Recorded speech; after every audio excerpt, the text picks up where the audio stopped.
اسمه بالكامل كارل فريدريك مايكل فالين. اتولد سنة 1844 في قرية مول موبر الموجودة غرب مدينة كارلسو الألمانية. عائلته كانت فقيرة جدا لدرجة إن أبوه كان بيشتغل سواق قطارات، واتجوز من واحدة اسمها جوزيفين اللي أنجبت له ابنه كارل. ولكن للأسف الأب مات بعد شهرين بس من ولادة ابنه كارل. وفقا للوثائق فأبو كارل بالرغم من إنه كان بيشتغل سواق قطارات فهو كان فني محركات وعنده دراية كبيرة بالمجال ده، وكمان كان ليه تصورات وتصاميم هندسية خاصة بمحركات القطارات. يعني نقدر نقول كان ميكانيكي شاطر في الوقت ده. لكن للأسف بوفاته ما كملتش خطته، وقررت زوجته بعد 3 شهور بس من وفاته إنها تتجوز واحد تاني واللي اسمه يوهان جورج بينز. والزوج ده هو اللي منح لقب عائلته لابنها كارل، وده تبعا للقانون الألماني وقتها. وأصبح كارل اسمه كارل بينز صاحب أول شركة في العالم تصنع سيارة محركها يعمل بالوقود. ومش بس كده،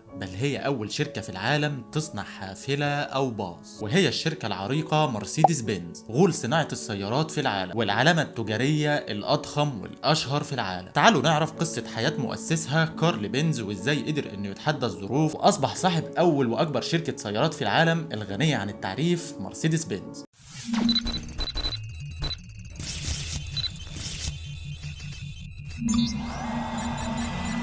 بعد ما مات والد كارل وقررت والدته انها تتجوز يوهان جورج بينز، شرطت عليه انه لازم يعامل كارل احسن معامله ويربيه احسن تربيه. وبالفعل زوجها وافق وارسل كارل للمدرسه. وبالفعل كارل كان شاطر جدا في المدرسه وكان ذكي جدا لدرجه ان المدرسين نفسهم شهدوا ليه انه هيكون شخص نابغه في مجال الصناعه. كان كارل ملهم بالتكنولوجيا وبالهندسه الميكانيكيه، وبحلول عيد ميلاده العاشر كان كارل خلاص خلص المدرسه، وبعدها اتخرج من المدرسه الثانويه المتخصصه في اخراج الفنيين، واتخرج كارل منها باعلى الدرجات. بعدها اشتغل كارل في كذا مجال صناعي زي صناعه الاقفال الذكيه. لكن حب كارل وشغفه بالميكانيكا دفعوه للتقديم في مدرسه الميكانيكا اللي هي حاليا جامعه كارلسو. وقدر كارل انه يجتاز امتحان القبول بشكل اذهل لجنه التحكيم، وبعد 4 سنين قدر كارل انه يحصل على الشهاده واصبح مهندس ميكانيكا معترف به في المانيا. بعد ما خلص كارل تعليم واخد الشهاده فكر زي اي شاب انه يلاقي وظيفه، وفعلا فضل كارل يشتغل لمده كبيره في المصانع تخطت ال7 سنوات. لكن الحقيقه ان كارل كان عنده حلم كبير. كان حلم كارل انه يكون عنده مصنع خاص بيه، وانه يكون مبتكر او مخترع ويسجل اسمه في صفحات التاريخ.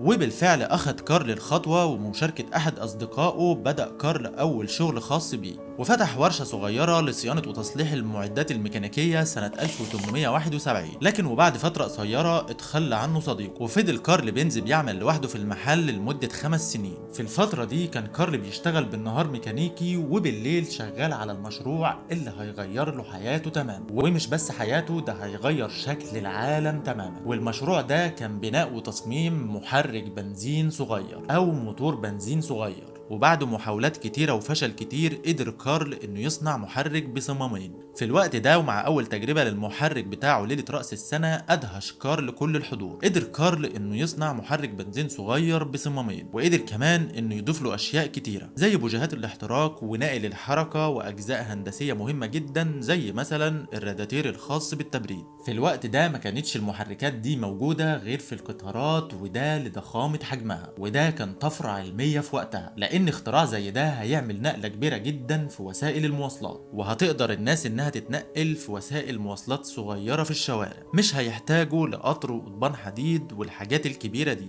بمعنى أصح كارل كان بيخترع سيارة ما اختلفتش كتير عن السيارات الموجودة في عصرنا الحالي، مع طبعا فرق التطور التكنولوجي. المهم ان كارل لما عرض المشروع على الحكومة الألمانية وقتها، الحكومة الألمانية قررت ان هي تدعمه، وطلبت منه دمج شركته مع شركة تانية علشان يعني تغطية تكاليف الإنتاج، وده لأن المشروع هيحتاج لرأس مال ضخم. وبالفعل وافق كارل وعمل دمج مع رجل الأعمال إيميل بولر اللي كانت شركته مجرد شركة لتجارة الأجبان، وما كانش ليها علاقة تماما بالميكانيكا. بعدها تم طرح الشركة كشركة مساهمة مع تحجيم نسبة كارل في الإدارة والأرباح، وإنه يكون بس مجرد مدير شرفي للشركة، وحددوا أرباح كارل ب5% بس من إجمالي أرباح الشركة. ومع كل ده وافق كارل، لكن لما شاف كارل إن أفكاره محدش بياخد بيها ومحدش بيعمل بيها وكأنه موظف ملوش لازمة في الشركة، قرر كارل الانسحاب والانفصال من الشركة بعد سنة واحدة بس. بعدها اتعرف كارل على 2 أصحاب ورشة لتصليح الدراجات، وهم مارك روز وفريدريك فيلهيلم. اتعرف عليهم كارل وقرروا انهم يبدأوا شركة جديدة مع بعض لإنتاج الآلات الصناعية، واللي هيكون اسمها شركة بنز وشركائه. وقرروا ان كل واحد فيهم هيكون ليه دور محدد علشان الشركة تكبر بسرعة. بدأت الشركة في خلال أقل من سنة من إنتاج محركات غاز ساكنة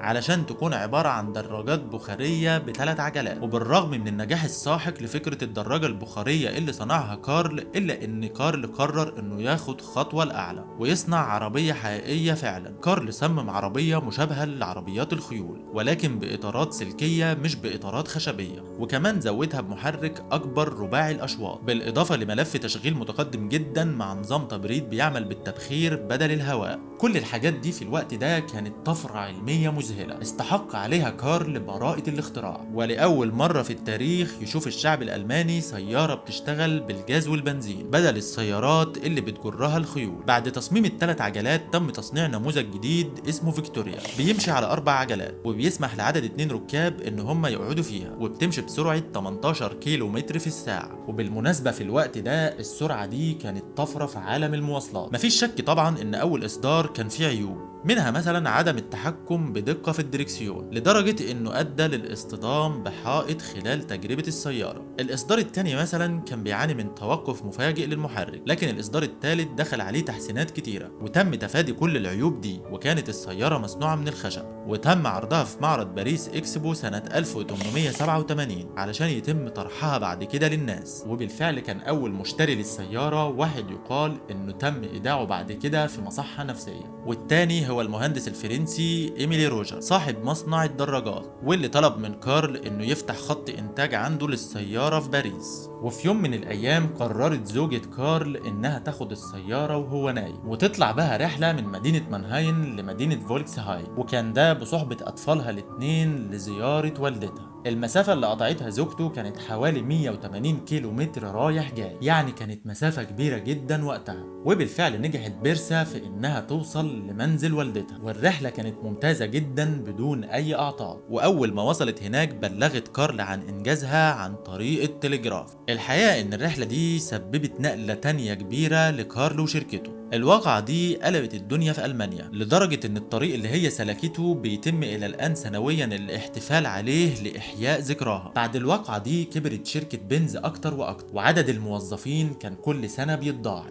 وخلال 3 سنين بس الشركة بقت أكبر شركة إنتاج محركات وسيارات في العالم كله بإجمالي إنتاج 572 سيارة في السنة. بعدها قرر بنز إنه يوسع نشاطات الشركة أكتر بإنتاج الشاحنات والحافلات، وفضل التطور مستمر والشركة في نجاح من يوم ليوم لحد ما بدأ القرن العشرين. وعمل بنز دمج ما بين شركته وشركة دي ام جي لرجل أعمال صناعة السيارات في أوروبا إيميل جيلينج، وهو اللي بعد كده أطلق اسم بنته مرسيدس على الإصدارات الجديدة للعربية، وخلى اسم السيارة الفعلي مرسيدس بنز. والشيء العجيب اللي زاد شعبية مرسيدس هو إن هتلر نفسه اختار السيارة عشان تكون سيارة الدولة الرسمية. ومش بس كده، انتقلت مرسيدس أثناء الحرب لصناعة سيارات الحرب زي صناعة عربات الجنود والطائرات العسكرية. ومع مرور السنين اتطورت الشركة وأصبحت عربيات مرسيدس بتحتل مراكز مرموقة في عالم السيارات، وأصبحت السيارة الأكثر طلبا بين الأثرياء. مفيش شك إن كارل اللي كانت بداياته صعبة جدا وقدامه تحديات كبيرة وصعبة إن حلمه يتهدم قبل ما يبدأ، لكن إيمانه وإصراره بنفسه وصلوه في النهاية لإنه يحقق حلمه، وأصبح رائد صناعة السيارات في العالم كله على مر التاريخ، والملقب بالأب الروحي للمحركات. اتوفى كارل بنز في ابريل سنة 1929 عن عمر يناهز 84 سنة. ومش هبالغ لو قلت ان مرسيدس اصبحت اليوم هي السيارة